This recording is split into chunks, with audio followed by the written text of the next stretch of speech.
You ready? Am I lighting the chalice light when the... No, I'll do it. Oh, okay. Good morning. That was good. Thank you. And that's going to have to continue because there's a few empty seats, and especially during the singing times, you're going to have to pick up the slack, okay? Good morning, and welcome to the Unitarian Universalist Congregation of Greater Naples. My name is Tony Fisher. Grateful to serve this congregation. I am especially grateful for our hospitality crew. You know, I've said this a number of times, but they are steadfast. They are here early after the minister, and they feed us every Sunday. So thanks to them, the whole crew, and they need help, especially over the summer. So if you'd be interested in helping out on a Sunday or 2 or 3, it's not a heavy lift, but it's a good way also to get involved with some folks and also interact during the coffee hour. So if you look around, let's see, is Bill coming into this? See that wonderful man in the blue shirt there in the kitchen? That's Bill Halbrecht, and talk to him about joining the hospitality crew. We have a guest worship associate today. Our president of UUCGN, Chris Cowan, has agreed to do a few important pieces today. So, I have 2 announcements. Oh, yes, please. Pride Fest this Saturday, Cambier Park, 11 o'clock to 4. A great event, and it's important for us to support it. We do so in many ways, but show up. If you haven't been there, it's a really fun day. And the week after that, on Saturday in Golden Gate Community Center, is Juneteenth, brought to us by the NAACP. Another great event, so put that both on your calendar. Next Sunday, if there's anyone interested in finding out a little bit more about the congregation, I will be here in the sanctuary after the service to give an orientation. And I would look forward to seeing anybody who has questions or thoughts about joining the congregation. So now I can introduce Chris. And you're not the only one who calls me Cliff. Yeah. People call Cliff Chris. So as long as it's not as long as it's not Missy. That's right. Thanks, Tony, and good morning, folks. Especially good morning to have a day of rain amongst us. So the parched Naples environs appreciates it. We're glad that you've joined us, whether you're here in the sanctuary or the brave souls loving nature out in the pavilion. And then also to the legions out in the ether with Facebook, and then in our archive of the service on YouTube. What makes a legion? It's usually more than that. So if you're new to our congregation, we're especially glad that you found us. Our hope is to make you feel welcome and help you to find ways to connect. As we state in our mission statement, we are a welcoming congregation, freely seeking intellectual and spiritual growth. We strive to create a larger community of peace, justice, and love. Here we learn and grow together and try to live our values in public. So now, let's take a deep breath, settle our minds and hearts into this time of worship with the morning's prelude.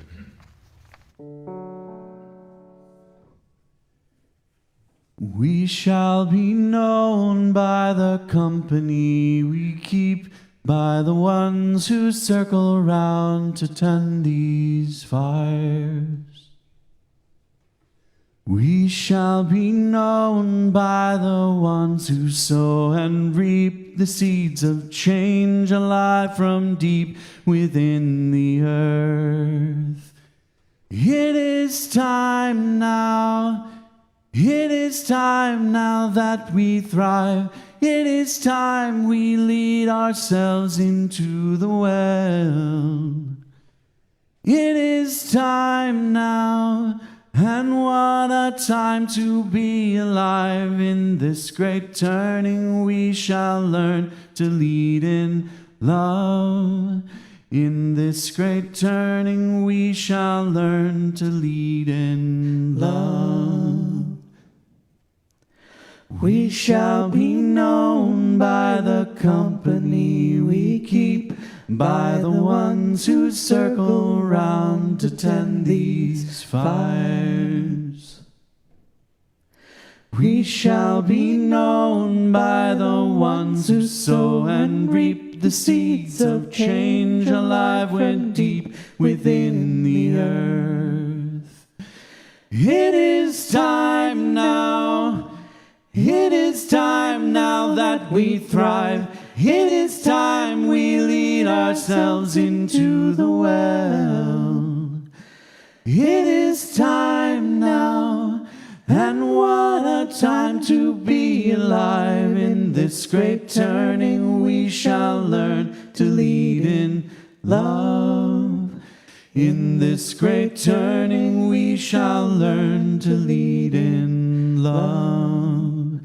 In this great turning we shall learn to lead in love. In this great turning we shall learn to lead in love.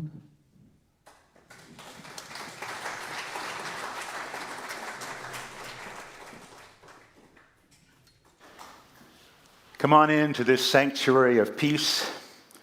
May you find here stillness to calm a busy mind. Come into this sanctuary of hope. May you find here a word to inspire a weary soul. Come into this sanctuary of care. May you find here open arms to soothe an aching heart. Welcome to this sanctuary, home to all that we are and all that we wish to be. Please join me in the chalice lighting response you'll see on your screen or on your order of service. May this flame stir our hearts and remind us of our mission to be truly welcoming, to grow in mind and spirit, and to widen the circle of peace, justice, and love. And let's join together in singing Rise and Body Your Spirit, singing our opening hymn. It's number 12 in the gray hymnal, O Life That Maketh All Things New.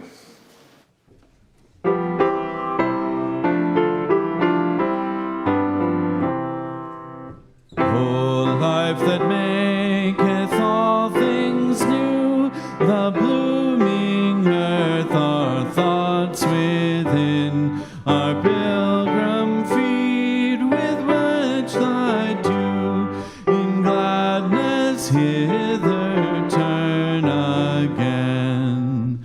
From hand to hand the greeting flows, from high to high the signals run, from heart to heart the bright hope glows. The seekers of the light are one, one in the freedom of the truth, one in the joy of paths untrod, one in the soul's perennial youth, one in the larger thought of God.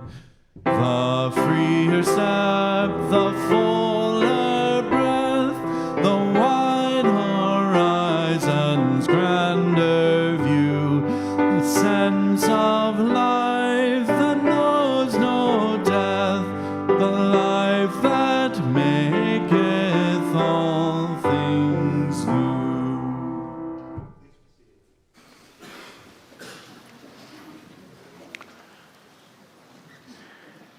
Way back last summer when I was planning out this year of worship services, I wrote down a list of all the possible topics to explore, and on the list was this topic of becoming.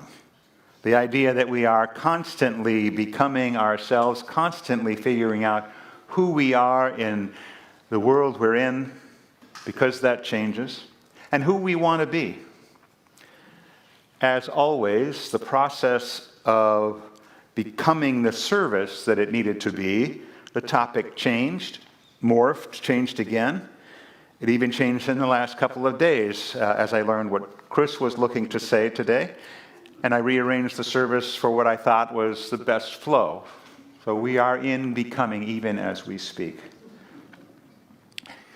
The process of becoming is one that is identified as part of our congregational mission statement, which says that we are freely seeking intellectual and spiritual growth. And I've always assumed that emotional and moral growth are all a part of that as well. This process of becoming is lifelong. And many of us have taken many interesting turns and detours along the way of becoming. But it's all part of the package. Many years ago, I was a fan of Stephen Covey and his 7 Habits of Highly Effective People. And he told a story that aligns with many people's experiences, including my own. The story emphasizes that simply climbing the ladder, working hard, striving for success, without ensuring that the ladder is leaning against the right wall, that wall that represents your core values, your vision, your long-term aspirations, all that climbing will lead you to the wrong place, even if you get to the top.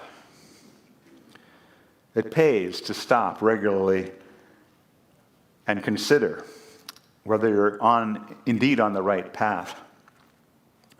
There's another story about how we sometimes get so far ahead of ourselves, either in our rush or in our busyness, that we lose track of our moral compass. When the European explorers and colonizers were first moving through the lands of Africa, they were accompanied by native porters and guides. And to the native people, it always seemed like these white people were always in a rush to get to where they were going to go, even if they didn't know where that was. If the undergrowth was too thick, the porters would get their machetes out and clear a path direct through the growth.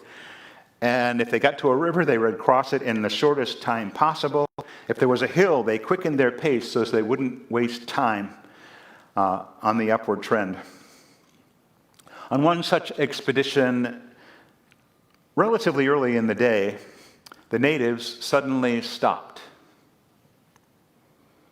The leader of the party was surprised. They'd only been walking for a few hours, so he asked them, "So what happened? Why have you stopped? Are you already tired after just a few hours walking?" And one of the porters looked at him and said, "No, sir, we're not tired. It's just that we've been moving so quickly for so long that we've left our souls behind. And now we have to wait for them to catch up."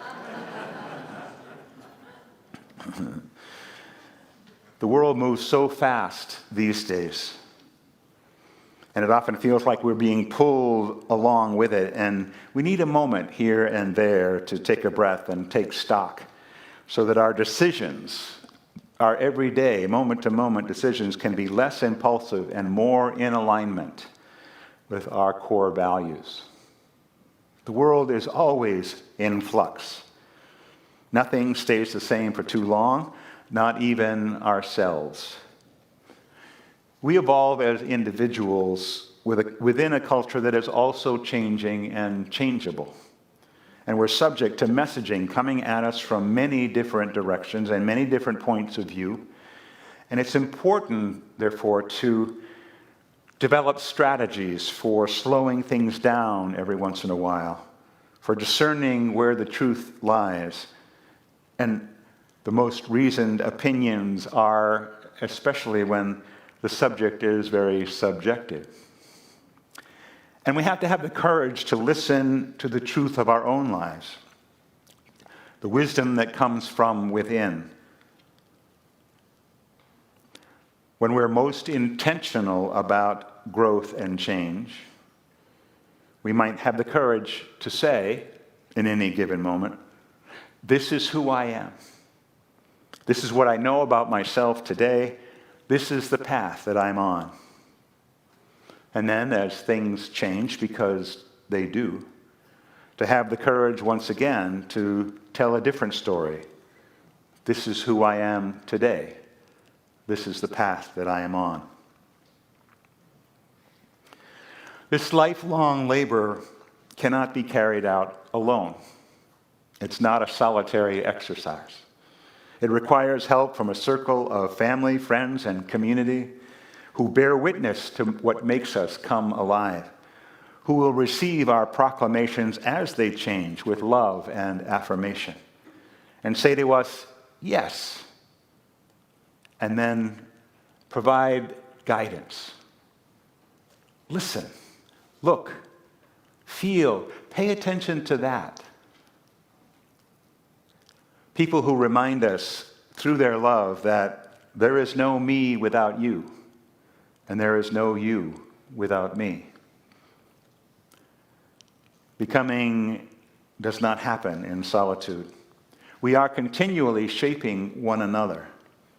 The sacred that birthed us weaves our lives together so that we can find ourselves only through shared becoming. And it is within these close circles that we can share our stories and share in the memories.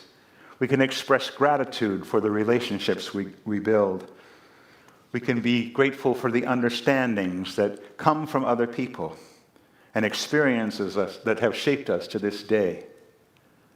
This is loving and being loved in community. And then, in our becoming together, we can consider new beginnings that excite. We can take risks together. We can move out into the world together, leaning into unknowns with promises of support and companionship, helping one another find a place in the shared labor of the larger collective life. Hearing together what it is the world's ache is asking of us. Helping the world become what it needs to be. This is loving and being loved on a wider scale. For my journey and in all its winding ways, for yours, for all those who labored for what is, all the kin whose lives made ours possible, for all those yet to come for whom living our truths today will mean breaking possibilities open for tomorrow. For this place where possibilities grow, for ourselves in community, and as an engaged community within the wider world, we pause, we reflect, we acknowledge, we give thanks. Let's remain seated and sing our centering hymn, Spirit of Life.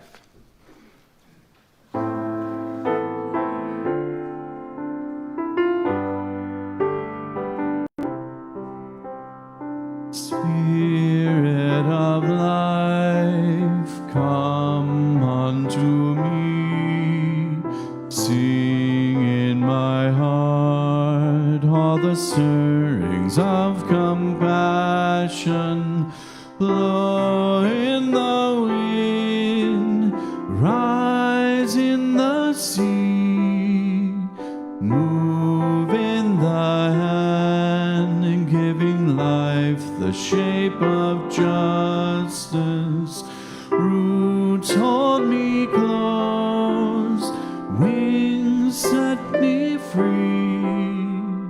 Spirit of life, come to me, come to me. Fuente de amor, ven hacia mí, y al corazón cántale tu compasión. Sopla a volar, sube en la mar, hasta moldear la justicia de la vida. Arraigame, libérame, pues ven a mí, ven a mí. Our joys and sorrows today will take the form of candle lighting. We will first light 3 candles for members of our community who have passed recently. For Barbara Van Dyne, who we learned passed in April. Barbara was a longtime member who was very active in the congregation. For Ed Southard, who passed earlier this week. We consider Ed's wife Marion and her family. And for Roger Brown, former president of this congregation, someone who gave so many gifts of mind, talent, treasure. We'll miss them all. If you have a joy or a sorrow that you would like to share, I urge you to come forward and light a candle for one or the other. Or if you have on your own journey of becoming something you would like to leave behind, or something to which you would like to aspire, light a candle for one or both. Please come forward.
I was able to visit with Roger Brown on Thursday, a day before he passed, and he was in and out. I got there just after the Kirkos visited, and but he responded in very small ways. His family was there. There's so much that he's done for this congregation, and we talk about those people who made our community possible. Roger's a big piece of that in so many different ways, serving as president, being the guy who was in charge of the religious education wing when we were building that, serving on multiple committees. Just such a wonderful man, and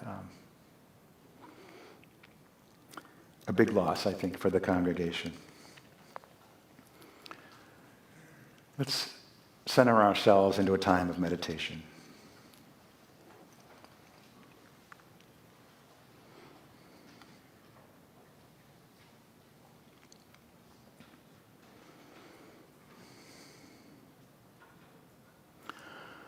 How good it is to center down, to sit quietly and see one's self pass by. The streets of our minds seethe with endless traffic. Our spirits resound with clashings, with noisy silences, while something deep within hungers and thirsts for the still moment and the resting lull. With full intensity, we seek, ere the quiet passes, a fresh sense of order in our living, a direction, a strong purpose that will structure our confusion and bring meaning to our chaos. We look at ourselves in this waiting moment, the kind of people we are. The question persists. What are we doing with our lives? What are the motives that order our days? What is the end of our doings? Where are we trying to go? Where do we put the emphasis, and where are our values focused?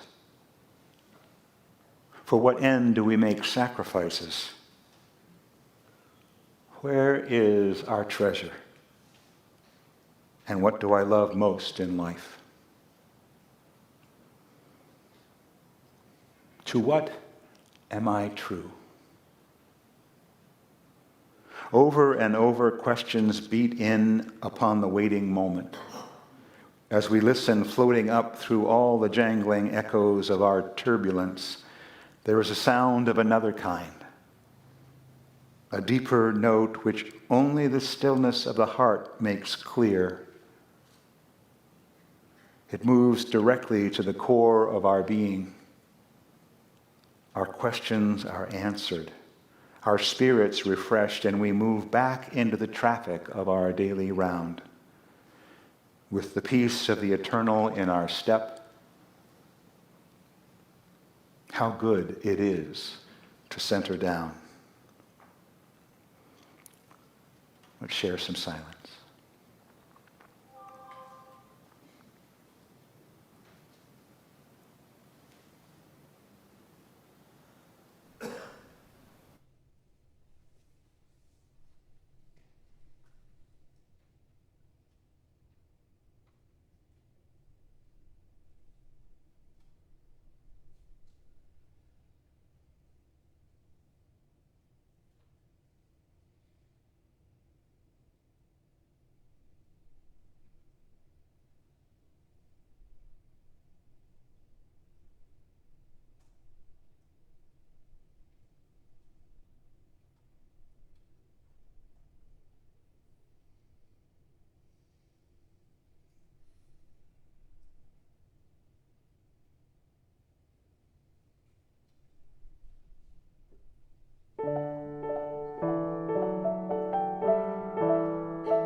This reading is from Stephen Schick, a Unitarian minister who served in Andover, Massachusetts for many years and has retired to write some beautiful words about nature and to offer his photography to the world, which is also quite lovely.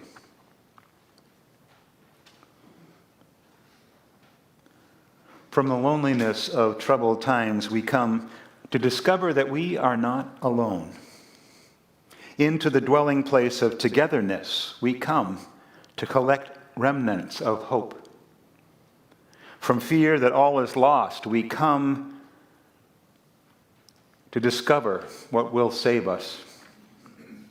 Into the comfort of each other's arms, we come to feel the strength that has not yet vanished from the darkness. And from that darkness, we come to wait until our eyes begin to see into the refuge of fading dreams. And from those dreams, we come to remove illusions and focus on new visions. From despair that walks alone, we come to travel together. Into the dwelling place of generations, we come to pledge allegiance to being peace and doing justice.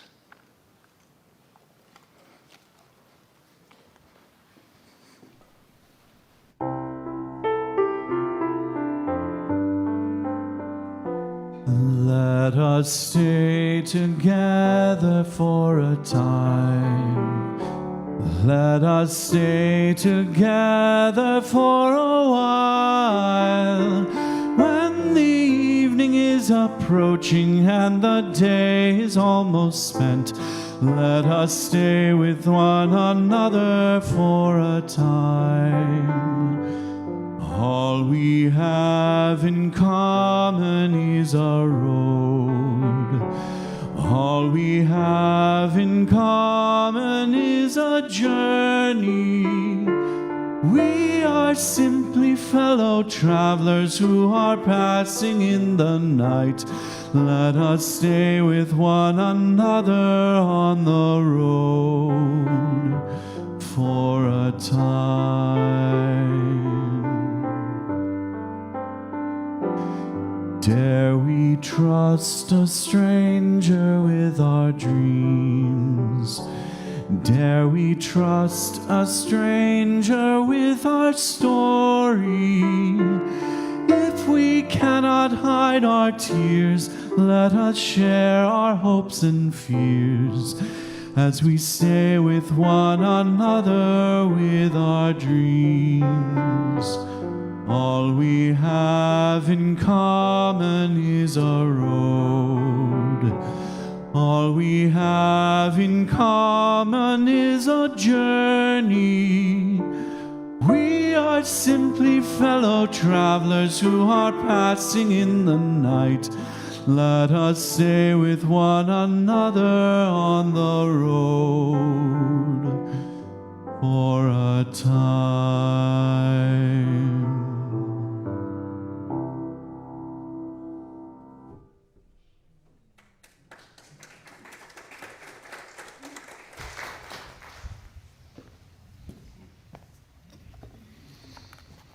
Thank you, Sean.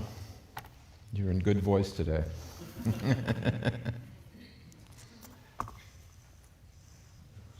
right. I'll wait for a slide here. There we go. Just as a story of incident, this actually was created by ChatGPT. I asked it to make a lighthouse under construction and to have in front of it a warning sign in yellow with black letters saying warning under construction. It didn't quite get it right. You can see the warning is something fairly obscure. So a lesson here is artificial intelligence can be a wonderful tool, but it's got glitches. And it's kind of like life. So pardon our mess. We're under construction. We're a work in progress. We're building something. And an example of our construction occurred just a few weeks ago, when our young people in the Coming of Age program played a major role in the worship service. They did a great job, and they clearly demonstrated their growth as thinking, questioning, and engaging young people. They brought their perspectives musically, faithfully, and personally to the fore and shared their UU experience with us. It was a great service, which for me confirmed how valuable UUCGN is. Our young people are building a solid faith foundation in their personal lives of discovery as they move into adulthood. They are an important example of our mission.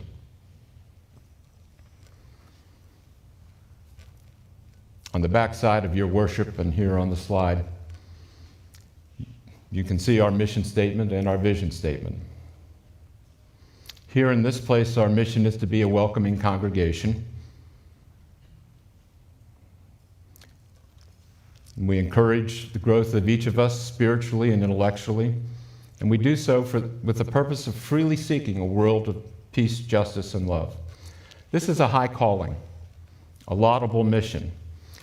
Our young people find opportunity to learn due to that commitment, and all of us have the opportunity for growth, support, and fellowship in our paths.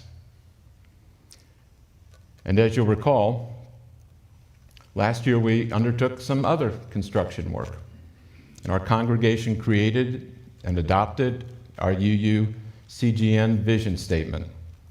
As a congregation, a beloved community, we designed it, pulled it together with the necessary materials, and constructed a statement about our UUCGN future. Our vision statement articulates who we aspire to be, what we aspire to do, and what our hopes are for UUCGN. Our vision statement points the direction for our future. It's an aspirational, guiding star to help our navigation. When, and note I say when, not if, we encounter challenging times. By adhering to our UU values, it will point us to our true north. It will be a light piercing through even the darkest storms. As helpful as this vision statement will be, it does not answer the fundamental question of how will we move into the future. To create that blueprint of our future, we need a plan. And so in January, the Board of Trustees assembled a strategic plan task force, much like the Congregational Vision Task Force last year. This initiative focuses on developing a congregationally inspired and written strategic plan. Most UU congregations, including ours, have made 5-year strategic plans. But our focus this time will be a bit different. 5 years is too long. When we look out 5 years, it's so foggy out there in the distance that you can't really discern anything reliably. And with 5 years, there isn't much urgency. Oh, we'll get there when we get there. We got time. It's hard for organizations of any kind to stay focused for such a long time. The world moves too quickly, as we are painfully learning since January. And I'm willing to bet a UUCGN strategic plan, if it had been written in the pre-Trump 2 era, that's with OR, not A, it would be a very different strategic plan than we are now undertaking. We will adapt as the world changes, and we will focus on the more immediate 3 years. There's more urgency with a 3-year view, more clarity about what is needed for our future. The steps we need to take are smaller and closer. Our UUCGN strategic plan will be our blueprint to describe how we will live our values in the world and with one another. It will focus on our priorities, determine what we will do, help us prepare the resources we will need, and establish specific goals for utilizing our time, talent, and treasure. The task force began a few months ago, and we're learning that a congregational strategic plan is similar to a business strategic plan. Kind of. There is one major difference. Unlike a business plan that typically starts at the top and is mandated from the owner, from executive groups, our UUCGN strategy plan is built from the ground up, from the true authority of UUCGN, our members. Our faith begins with you. Our future begins with you. Your thoughts about UUCGN's role, your passions, your concerns, your apprehensions, your energy, commitment to our beloved community. That's where it begins. And I want to thank Al Curran and Cliff Wells for meeting the challenge and serving as co-chairs of the task force. Both Al and Cliff are longtime members of the congregation and have experience with developing strategic plans over the course of their business careers. I'm grateful also for the energy, the perspectives, and dedication of the other task force members, Martha Cornell, Patty Freidberg, Tabitha Stadler, and the newest members of our team, Jim Tice and Lisa Nickerson.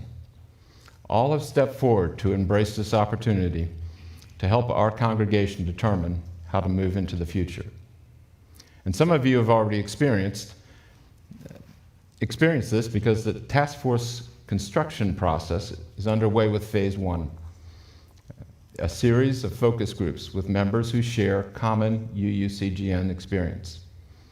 We recently conducted focus groups for new members and another focus group for parents of children in religious exploration.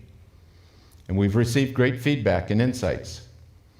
Upcoming focus groups will include program council committee chairs, longtime UUCGN members, seasonal members, members involved with outside organizations, and so forth. The intent of the focus groups is to learn about our members' particular needs with respect to their relationship and involvement with UUCGN.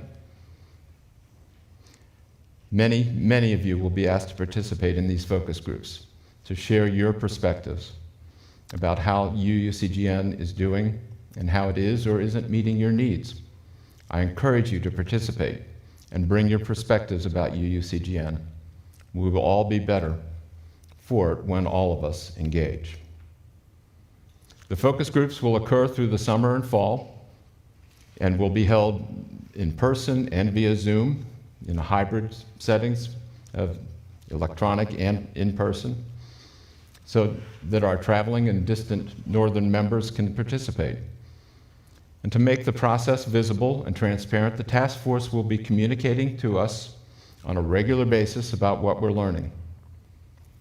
Then, building on the knowledge gained through those focus groups, we will gather in the fall and early winter in larger congregational meetings to collaborate, to ponder our future, and construct our plan for moving towards the aspirations we envision. It will be a time for us to learn, to grow, to debate, to support, and to engage with one another. It will be energetic, and it will be a challenge we can embrace because it will be based on our values and determining how we want to live those values in our lives and community. We're indebted to those who have paved the way for the development of UUCGN, beginning with a group of liberal-minded individuals 49 years ago, who first gathered in their Naples homes in fellowship. Since that simple act of gathering with common values, our congregation has been on a good path. All about us is evidence of their good work, of our good work. This is our beloved community of over 300 strong now. We gather to share our common values, compassion, joy, and frankly, to be in a safe place for peace and affirmation. Very, very few of us grew up UUs. The vast majority of us are from different faiths or no faith, and we found ourselves not sufficiently satisfied. Something was missing. We sought something that spoke to us. We stand here today because we sought something more. Our paths have converged to this place, this community. UUCGN is a choice we each make. We declare and aspire to be a place of safety and acceptance of all people. We often describe ourselves as an oasis in the midst of a parched social and political landscape. And indeed, UUCGN is an oasis for us, spiritually, intellectually, culturally, humanly. In this place, we are re-energized and sustained. We are grateful for this beloved congregation. And as we look to the future with this strategic planning initiative, we have an opportunity to be even more than an oasis. Consider us also to be a beacon, a lighthouse, standing firm and tall, sharing with the greater community our determined light of peace, justice, and love. Beacons search for the lost, for the distressed. They enable people to come safely to harbor, even in the harshest of storms. Built on a firm foundation, and we have built a firm foundation of love and faith. Lighthouse beacons are resilient. They can weather storms. In the midst of menacing storms testing us today, and in the months and years ahead, we are firm. We are resilient. Folks, we live in Florida, home of hurricanes. We know how to deal with hurricanes. Irma struck hard. Ian and Milton immersed us. Hurricanes strike, inflict their damage, and what do? We recover. We rebuild. And we rebuild better. We know we can handle and recover from hurricanes.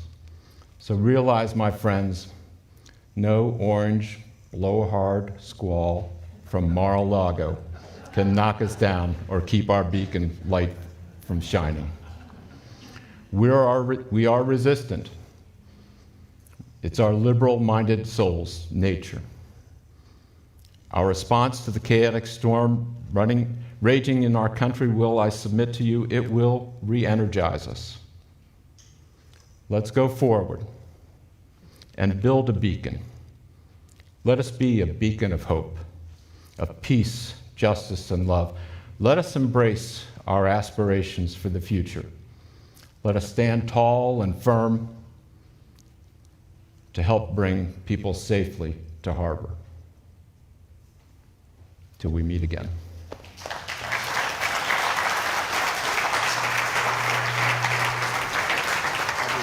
Okay.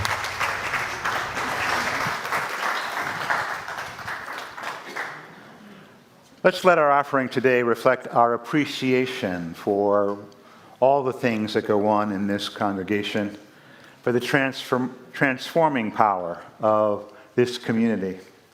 With every act of generosity, we support not only our own growth, but that of the growth of others and the group, so that we can reach outward from this place, touching lives in the wider community with kindness, hope, and love.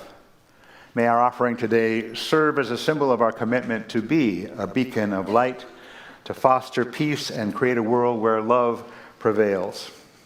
If you are watching on Facebook, the address to send a donation is there, and you can also go to our website to donate. Please come forward.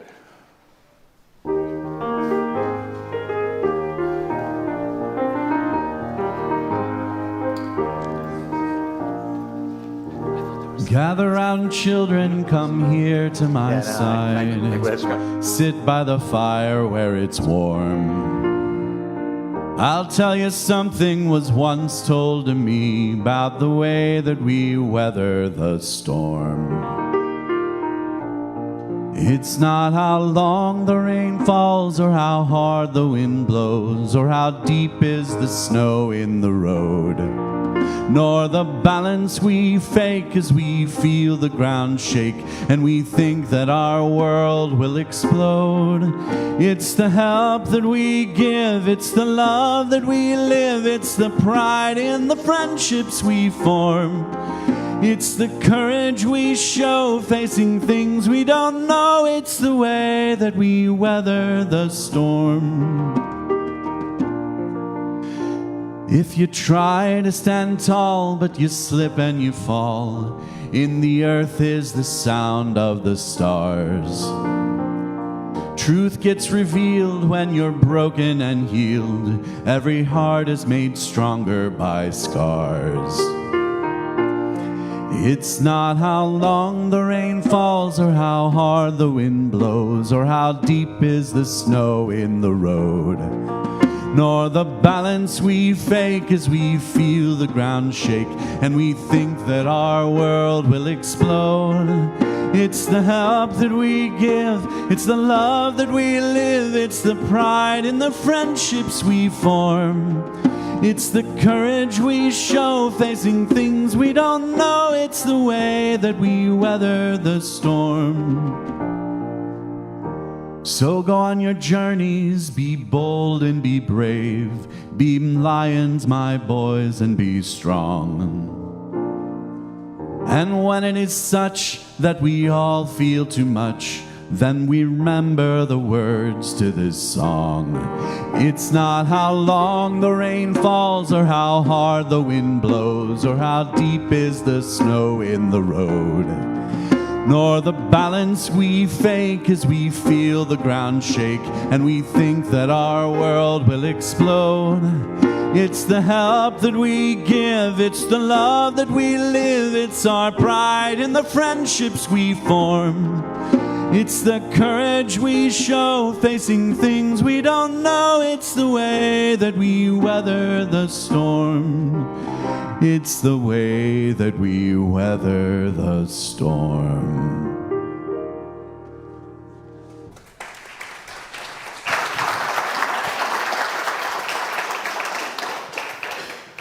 Storm. That was good. I like that. My final thoughts actually come from a colleague of mine, the Reverend Leslie Aluva Fales, who I think wrote the words I would write in this moment. All that we have been separately and all that we will become together is stretched out before and behind us like stars scattered across a canvas of sky. We stand at a precipice, arms locked, together working up the courage to jump. Tell me, friends, what do we have to lose? Our fear of failure? Our mistrust of our own talents? What have we got to lose? A poverty of the spirit? The lie that we are alone? What wonders await us in the space between the first leap and the moment our feet, our wheels, however we move our bodies across this precious earth, touch down softly on unknown soil?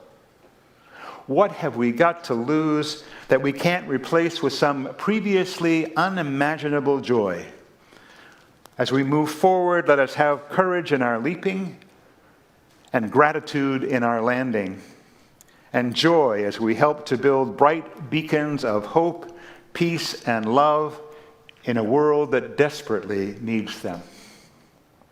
Let's rise in body or spirit and join in singing our closing hymn, Morning Has Come.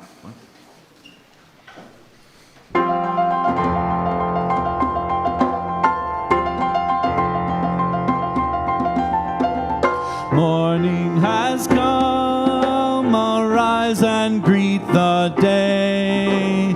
Rise with joy and sing a song of gladness. The light of hope here shines upon each face. May it bring faith to guide our journey.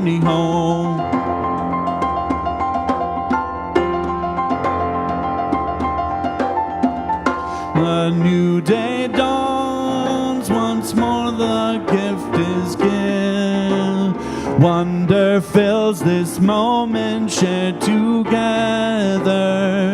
The light of peace here shines upon each face. May it bring faith to guide our journey home.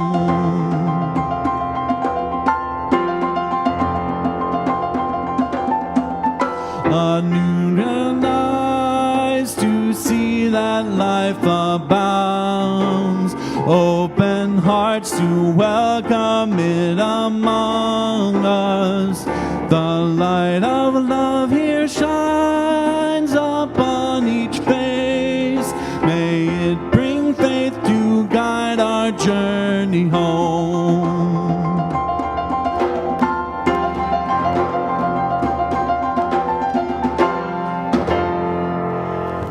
Go out into the world in peace, have courage, hold on to what is good, return to no person evil for evil, strengthen the faint-hearted, support the weak, help the suffering, honor all beings. Have a wonderful day.